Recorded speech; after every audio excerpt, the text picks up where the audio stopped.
Hi friends, പുതിയൊരു വീഡിയോയിലേക്ക് നിങ്ങൾക്ക് സ്വാഗതം. നിങ്ങൾക്ക് ഈ ചാനലിലെ വീഡിയോകൾ ഇഷ്ടമുണ്ടെങ്കിൽ ചാനൽ സബ്സ്ക്രൈബ് ചെയ്യാം. അതുപോലെ വീഡിയോ ഇഷ്ടപ്പെട്ടാൽ ലൈക്ക് ചെയ്യാം. അതോടൊപ്പം വീഡിയോയ്ക്ക് താഴെ നിങ്ങളുടെ കമന്റുകളും പോസ്റ്റ് ചെയ്യാൻ സാധിക്കും.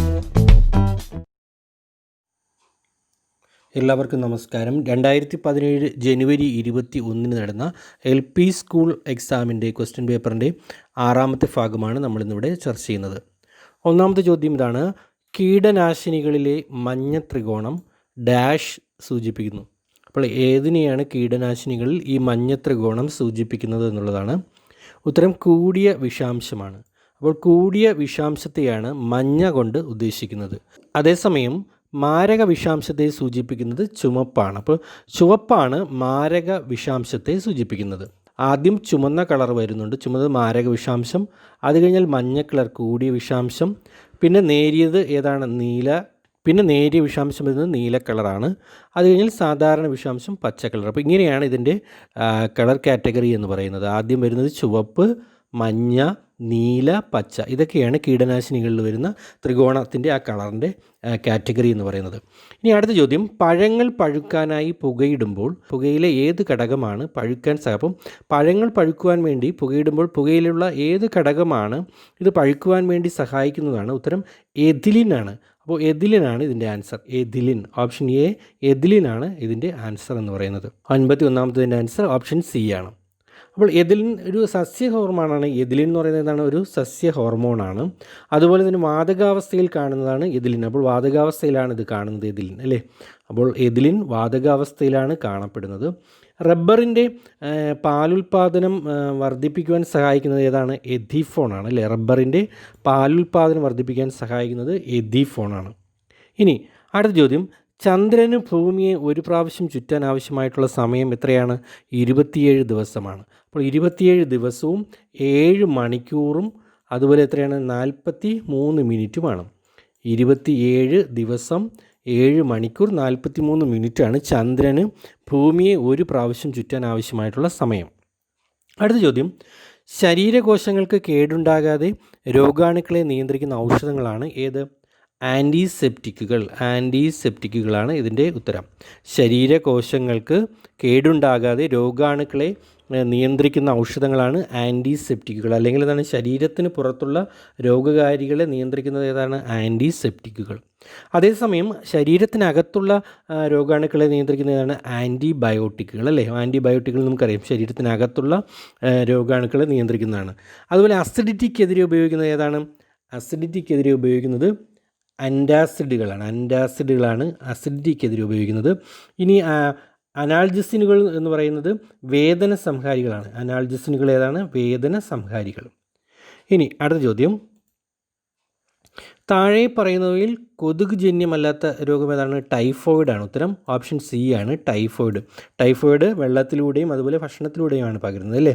ഈ മൂന്നും കൊതുകാണ് പരത്തുന്നത്. മലമ്പനി, മന്ത്, ഡെങ്കിപ്പനിയൊക്കെ ഏതാണ്? കൊതുകാണ് പരത്തുന്നത്. ടൈഫോയിഡ് പകരുന്നത് വെള്ളത്തിലൂടെയും ഭക്ഷണത്തിലൂടെയൊക്കെ വേണം. അടുത്ത ചോദ്യം: നീറ്റുകക്കയുടെ രാസനാമം ഏത്? ഉത്തരം ഓപ്ഷൻ സി ആണ്, കാൽസ്യം ഓക്സൈഡാണ് നീറ്റുകക്കയുടെ രാസനാമം എന്ന് പറയുന്നത്, അല്ലേ? ഇനി അതുപോലെ കുമ്മായം, ചുണ്ണാമ്പ് വെള്ളത്തിൻ്റെയൊക്കെ രാസനാമം ഏതാണ്? കാൽസ്യം ഹൈഡ്രോക്സൈഡാണ് ചുണ്ണാമ്പ് വെള്ളം അതുപോലെ കുമ്മായത്തിൻ്റെ രാസനാമം എന്ന് പറയുന്നത്. ഇനി മാർബിൾ, അതുപോലെ ചുണ്ണാമ്പ് കല്ല്, ഇതിൻ്റെയൊക്കെ രാസനാമം എന്ന് പറയുന്നത് കാൽസ്യം കാർബണേറ്റ് ആണ് മാർബിൾ അതുപോലെ തന്നെ ചുണ്ണാമ്പ് കല്ല് ഇവയുടെ രാസനാമം എന്ന് പറയുന്നത്. ഇനി അടുത്ത ചോദ്യം: രാസപ്രവർത്തനത്തിൽ ഇടപെടുകയും സ്വയം രാസമാറ്റത്തിന് വിധേയമാകാതെ രാസപ്രവർത്തന വേഗതയിൽ മാറ്റമുണ്ടാക്കുകയും ചെയ്യുന്ന പദാർത്ഥങ്ങളെ എന്താണ് വിളിക്കുന്നത്? ഉൾപ്രേരകങ്ങൾ, അല്ലേ? അപ്പോൾ ഉൾപ്രേരകങ്ങൾ എന്ന് പറഞ്ഞാൽ എന്താണ്? രാസപ്രവർത്തനത്തിൽ ഇടപെടുകയും സ്വയം രാസമാറ്റത്തിന് വിധേയമാകാതെ രാസപ്രവർത്തന വേഗതയിൽ എന്ത് ചെയ്യും? മാറ്റമുണ്ടാക്കും, അല്ലേ? അതേസമയം അഭികാരകങ്ങൾ എന്ന് പറഞ്ഞാൽ എന്താണ്? രാസപ്രവർത്തനത്തിൽ പങ്കെടുക്കുന്നതിനെയാണ് അഭികാരകങ്ങൾ എന്ന് പറയുന്നത്, അല്ലേ? ഉൽപ്പന്നങ്ങൾ രാസപ്രവർത്തനങ്ങളുടെ ഫലമായി ഉണ്ടാകുന്നതിനെയാണ് എന്ത് പറയുന്നത്? ഉൽപ്പന്നങ്ങൾ എന്ന് പറയുന്നത്. അപ്പോൾ ഇവിടെ നമുക്ക് നോക്കാം, അമോണിയയുടെ നിർമ്മാണ പ്രക്രിയയിൽ അതിന് എന്താ പറയുന്നത്? ഹേബർ പ്രോസസ്സ് എന്നാണ് പറയുന്നത്. ഹേബർ പ്രോസസ്സിന് ഉപയോഗിക്കുന്ന ഉൾപ്രേരകം ഏതാണ്? സ്പോഞ്ചിയയാണ്, അല്ലേ?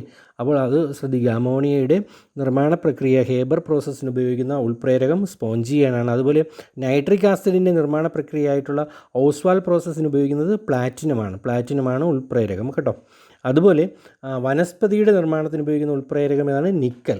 വനസ്പതിയുടെ നിർമ്മാണത്തിന് ഉപയോഗിക്കുന്ന ഉൾപ്രേരകം എന്ന് പറയുന്നത് നിക്കലാണ്. അടുത്ത ചോദ്യം, നാഡീവ്യവസ്ഥയുടെ അടിസ്ഥാന ഘടകമാണ് ഡാഷ്. നാഡീവ്യവസ്ഥയുടെ അടിസ്ഥാന ഘടകം എന്ന് പറയുന്നത് ന്യൂറോൺ. ഓപ്ഷൻ സി ആണ്.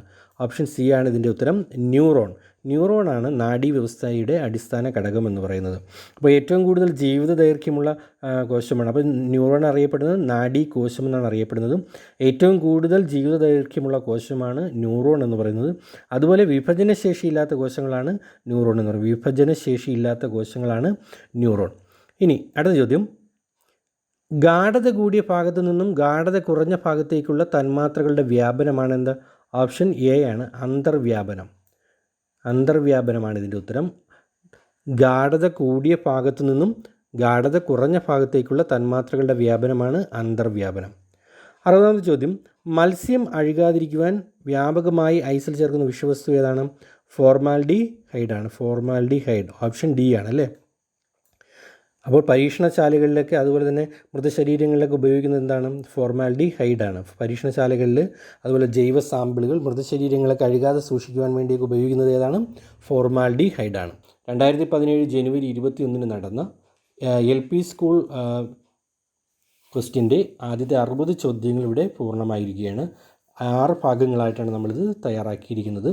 അപ്പോൾ ആർക്കെങ്കിലും ഇനി ഡൗട്ട് ഉണ്ടെങ്കിൽ എല്ലാ ഭാഗങ്ങളും നിങ്ങൾ ആദ്യം മുതൽ ഒന്നുകൂടി നിങ്ങളിത് റെഫർ ചെയ്യേണ്ടതാണ്.